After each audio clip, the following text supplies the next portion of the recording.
بسم اللہ الرحمن الرحیم۔ جب اللہ نے فرمایا میں ابراہیم علیہ السلام کو اپنا خلیل بناتا ہوں تو فرشتے چونک اٹھے۔ کیا واقعی ابراہیم کی محبت بھی اللہ سے ویسی ہی ہے جیسی اللہ کی ابراہیم سے؟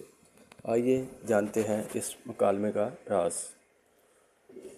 جب اللہ کریم نے حضرت ابراہیم علیہ السلام کو خلیل اللہ کا لقب دیا تو فرشتوں نے پوچھا، یا باری تعالیٰ، کیا ابراہیم علیہ السلام بھی آپ سے اتنی ہی محبت کرتے ہیں؟ تو اللہ سبحانہ تعالیٰ نے فرمایا، ہاں، ابراہیم علیہ السلام کو بھی مجھ سے اتنی ہی محبت ہے۔ اگر تم کو شک ہے تو تم اسے اپنے طور پر آزما لے۔ ایک فرشتہ دوسرے تمام فرشتوں کا چیف انسپکٹر بن کر انسانی شکل میں حضرت ابراہیم علیہ السلام کے پاس آیا تو حضرت ابراہیم علیہ السلام اس وقت بکریاں چرا رہے تھے۔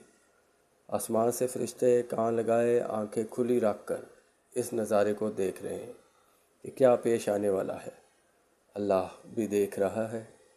اسی اثنا میں ایک آواز آئی، سبحان ذی الملک والملکوت، سبحان ذی العزت والعظمت والہیبت والقدرت والکبریاء والجبروت، سبحان الملک الحی الذی لا ینام ولا یموت، سبح قدوس ربنا ورب الملائکۃ والروح، اللہم اجرنا من النار، یا مجیرو یا مجیرو یا مجیر۔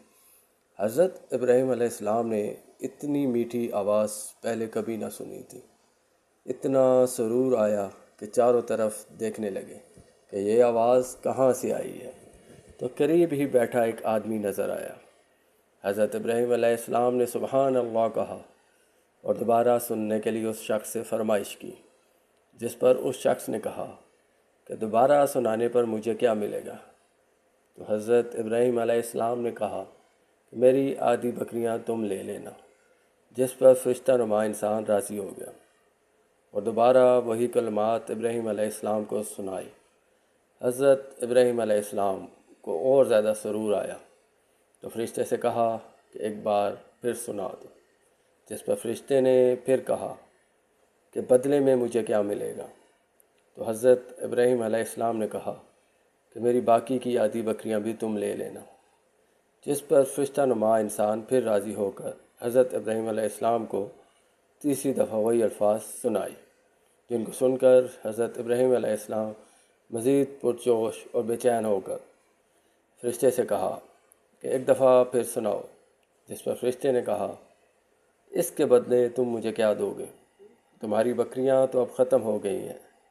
حضرت ابراہیم علیہ السلام نے کہا کہ ان بکریوں کو چرانے کے لیے تم کو ایک چراوی کی ضرورت تو پڑنی ہے، لہٰذا میں تمہارا چراوا بن جاؤں گا، لیکن تم دوبارہ پھر وہی کلمات دہرا دو۔ حضرت ابراہیم علیہ السلام کے چراوا بننے پر آسمان کے تمام فرشتے اش کرنے لگے اور اللہ کریم کی کبریائی اور بڑائی کرنے لگے۔ زمین والے فرشتے نے کہا کہ سلام اے ابراہیم علیہ السلام خلیل اللہ، میں فرشتہ ہوں اور آپ کی اللہ سے محبت دیکھنے کے لیے میں زمین پر آپ کی خدمت میں حاضر ہوا تھا۔